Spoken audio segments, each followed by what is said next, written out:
कार्यक्रम के पुण्यार्चक हैं धर्मानुरागी श्री कमल कुमार, श्रीमती मंजू जी, पुत्र MBA श्री विनीत कुमार, श्रीमती चारू जी, इंजीनियर श्री विनय कुमार, श्रीमती साक्षी जी, CA सौरभ जैन, श्रीमती स्नेहा जी, चिरंजीव हार्दिक, सनाया, श्रेयांशी, निष्कर्ष, तनय एवं समस्त बड़जात्या परिवार निवासी हावड़ा एवं लंदन।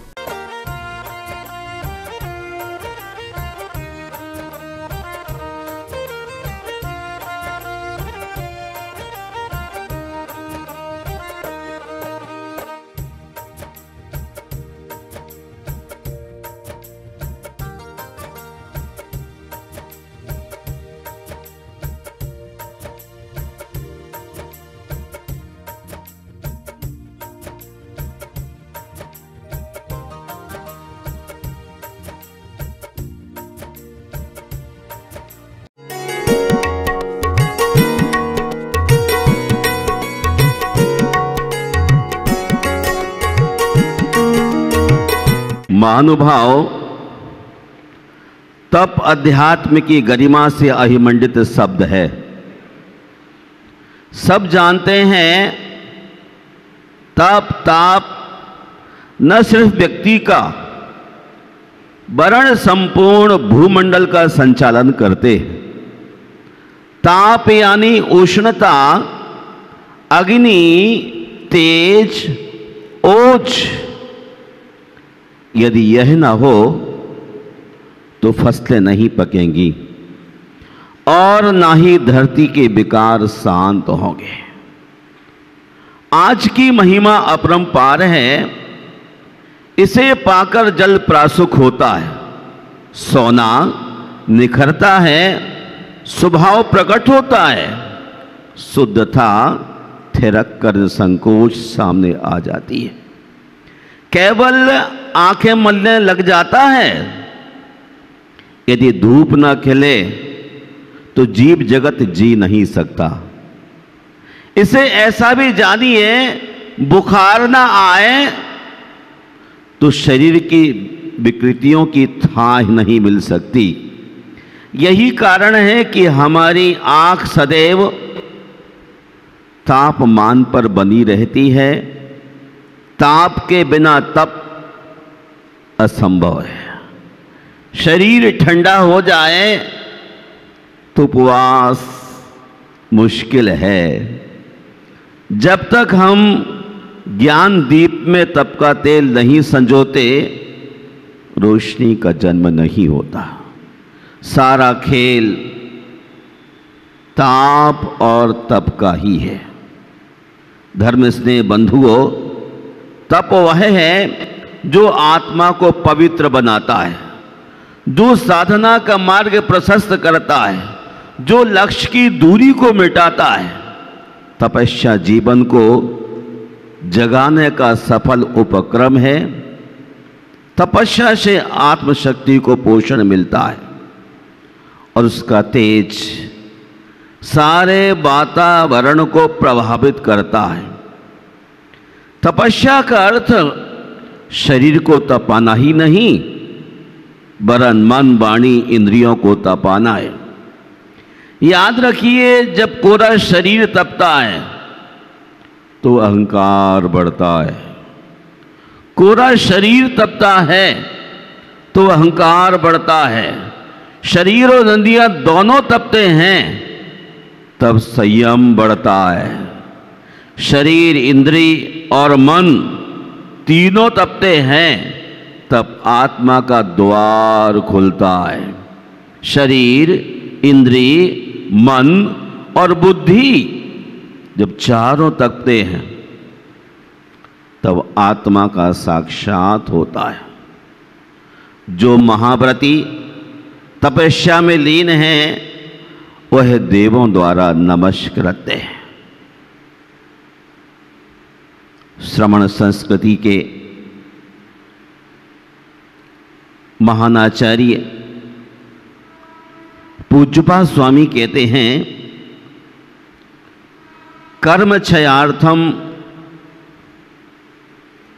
कर्म के क्षय के लिए जो तप किया जाता है वह मनुष्य के लिए मुक्ति ले जाता है।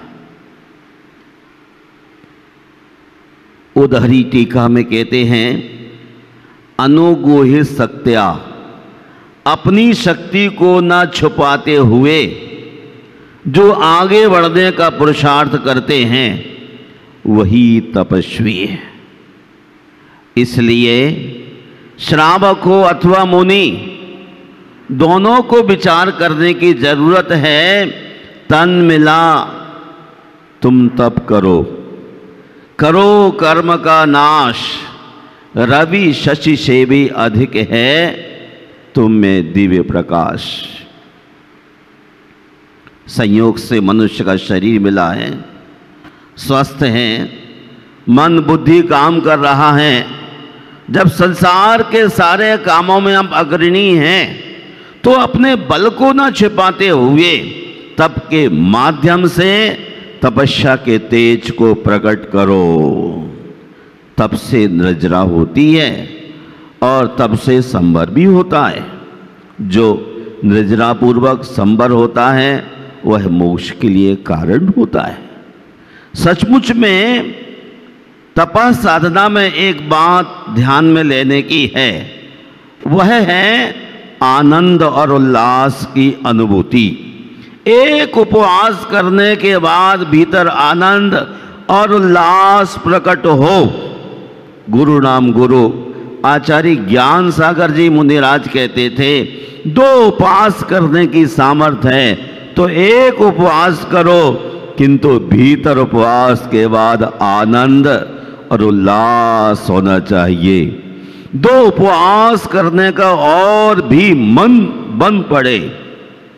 तप करते समय एक तो लक्ष्य पूरी तरह से स्पष्ट हो कि उपवास किस लिए किया जा रहा है। दूसरा, हमारे भीतर खुशी और हर्ष की अनुभूति अपार होना चाहिए, क्योंकि कर्म की निर्जरा, कर्म भस्मसात हो रहे हैं। जिसके शरीर का फोड़ा जलने लग जाए वो शरीर में स्वास्थ्य तो महसूस करता है। महानुभाव, तप से व्यक्ति द्वंद्व सहिष्णु बनता है। उपवास करूं कि नहीं करूं, करूं कि नहीं करूं, लेकिन जब वह दृढ़ आस्था विश्वास के साथ संकल्प कर लेता है तो वह द्वंद्व सहिष्णु बन जाता है। प्रामिश एक बार करने के बाद अब डामाडोल चिंतन नहीं होता है, उसमें समता की भावना आविर्भूत होती है। वह सुख दुख, संयोग वियोग, जीवन मरण जैसे द्वंद्वों का समाधान खोज लेता है।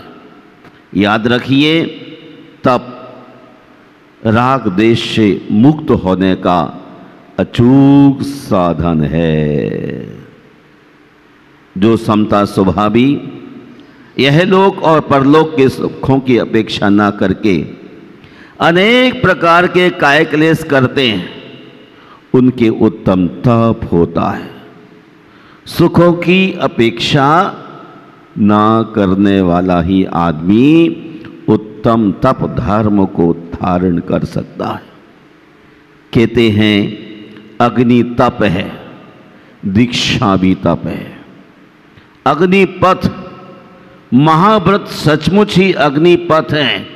जो उस पर चलने का साहस कर लेता है वह अपने जीवन को सफल बनाता है।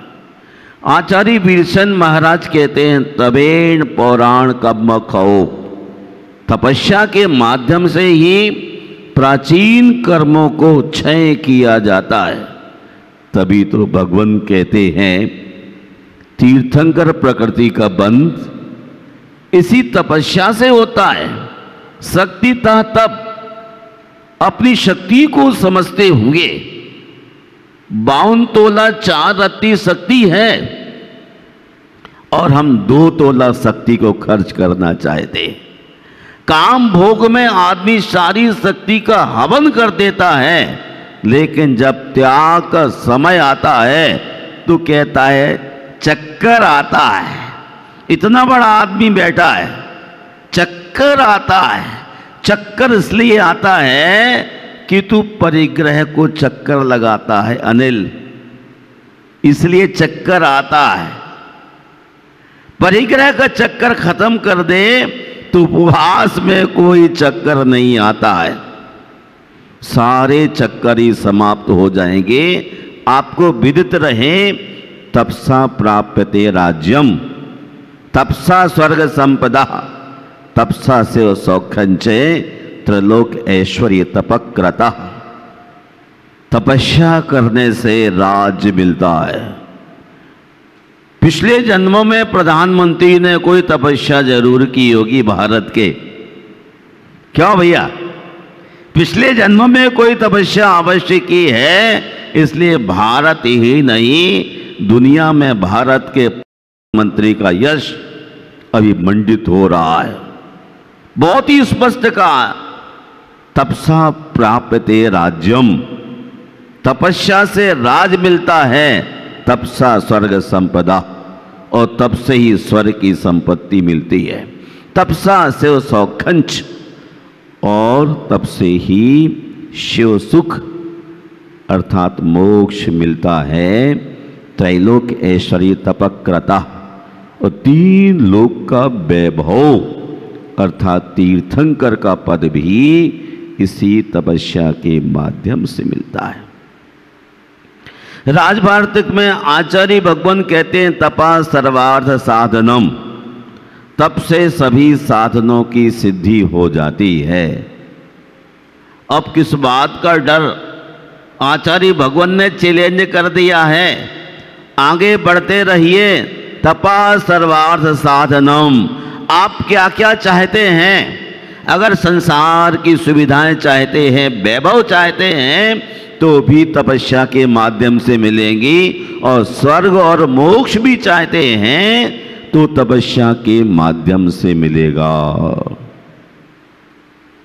तत्वार्थ सूत्र को पढ़ने वालों को भी एक उपवास का फल अनायास मिल जाता है, लेकिन शब्द अर्थ और व्यंजन की शुद्धि पूर्वक पढ़ना है, इतना तो आपका व्यायाम हो ही जाता है। जब मैं ध्यान के आचार्य शुभचंद्र मुनिराज के चरणों में बैठता हूं, तो वो भी कहते हैं, जो महानुभाव मन शुद्धि, वचन शुद्धि और काय शुद्धि पूर्वक एक नमोकार मंत्र की जाप करता है, उसके लिए भी एक उपवास का फल प्राप्त होता है। अरे भाई, आप जैसे छोटे छोटे बच्चों को भी कहते हैं आचार्य कार्तिकेय कि यदि 1 साल के रात्रि का भोजन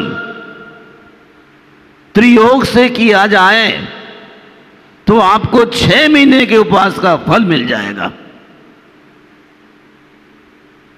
6 महीने के उपवास का फल मिल जाएगा। मैं आपसे बहुत ही विनम्र भाव से कहता हूं, कोई भी आदमी अपनी शक्ति को न छुपाए तो आधा तो वह संन्यास लेते लेते आगे बढ़ जाएगा। कहते हैं, तपस्या में 6 पहले, अक्षय पहले, अक्षय पीछे, अर्थात पहले शरीर को तपाना पड़ेगा। पहले तपेली तपेगी, फिर क्या पकेगा? दूध तपेगा। इधर थोड़ा शरीर तपा और आप कहते फीवर आ रहा है। बिना फीवर के आए विकृतियां दूर नहीं होगी इस जीव की, तो बुखार आना भी एक तरह का वरदान मानता हूं। शरीर स्वस्थ रहे, तप सुख प्रद दुख दोष नासाबा। तपस्या सारे दोषों को नष्ट कर देती है। धर्म स्नेह बंधुओं, मैं आपसे बहुत ही आपकी बात को शेयर करने के लिए उपस्थित हुआ हूं। यदि आपकी 3 अवस्थाएं होती हैं, एक बालक, दूसरी जवानी और तीसरी वार्धक्य। और बाल अवस्था में कहते हैं ज्ञान नहीं होता। कौन बोलता है? पंडित प्रवर दौलत राम जी, बालपने में ज्ञान न लहो। कभी वो बच्चा हाथ नाक में डालता, कहीं मुंह में डालता, इसलिए 8 साल तक अभिषेक करने को उसको अधिकार नहीं दिया गया। समझ पैदा होने के बाद मोक्ष मार्ग पर बढ़ने को आवाहन किया गया है। आप यौवन अवस्था को हासिल हो गए, तप करते यौवन गया। धर्म करना है तो जवानी में कर ले, बुढ़ापे में सिर रख के रोना पड़ेगा। अब उपवास नहीं होएंगे माता जी, शरीर बहुत कमजोर हो गया है। जब शरीर में बल था तो आप हर समय उपवास करने के लिए अग्रिम पंक्ति में होते थे। क्या हुआ? तप करते यौवन गया। जवानी में यदि उपवास जितने ज्यादा कर लिए जाएं, कर लीजिए। द्रव्य गयो मुनिदान, और आपने अपनी संपत्ति में से मुनिचर्या कराने में अग्रणी प्रथम पंक्ति में रहे हैं, तो आपका धन भी सार्थक हो गया। मुनिराज जब आपके नगर में आते हैं और जहां नहीं आते हैं, वो भी मुनिचर्या के इस वक्त यदि नवदा भक्ति पूर्वक उनका प्रतीक ग्रहण करने के लिए भी खड़े होते हैं, तो भी भोग भूमि के पुण्यों का बंद हो जाता है। तप करते यौवन गयो, द्रव्य गयो मुनिदान, प्राण गए सन्यास में, तीनों गए न जाग। अगर सन्यास पूर्वक मरण हो गया तो ना आपकी जवानी बेकार गई, और ना आपका द्रव्य फिजूल गया, और ना ही आपका सन्यास अंतिम आश्रम, सभी कुछ सफल हो गए। मैं एक छोटे से बच्चे को जानता हूं जिसका नाम था गस कुमार। भगवान नेमिनाथ के समोशरण में दिव्य देशना सुनने के लिए तीर्थंकरों की उपस्थित हो रहा था। जाते जाते अपने परिवार जन के साथ समोशरण में भावना थी। मार्ग में उनके परिवार के लोगों ने एक ब्रह्म की बेटी के साथ प्रॉमिस कर लिया विवाह का, लेकिन गज कुमार जैसे ही नेमिनाथ के समोशरण में पहुंचा, प्रभु की तपस्या देख के, उनका ओरा देख के इतना प्रभावित हुआ कि उसको लगा कि हमको भी इसी तपस्या से मोक्ष मिलने वाला है, इसी तपस्या से मोक्ष मिलने वाला है। और वो सब पिछली बातें भूल गया, बालपन को भूल गया, यौवन बने को भूल गया, और तपस्या के लिए वह तत्पर हो गया और भगवान के चरणों में वह दीक्षा ले लेता है। हम कोई ऐसे इंसान हैं जिसे ऐसा फील होता हो कि तपस्या से ही मोक्ष मिलने वाला है, तपस्या से शिव सुख मिलता है। ऐसा जब आभास होने लग जाएगा तो गज कुमार की तरह छोटी उम्र में भी कोई तपस्या करने से नहीं घबराएगा। तन मिला तुम तप करो, करो कर्म का नाश, रवि शशि से भी अधिक है तुम में दिव्य प्रकाश। सूर्य और चंद्रमा से ज्यादा शक्ति हम आपके भीतर है, उसे प्रकट करने के लिए एकमात्र तपस्या ही सार्थक हो सकती है। जय बोलिए उत्तम तप धर्म की।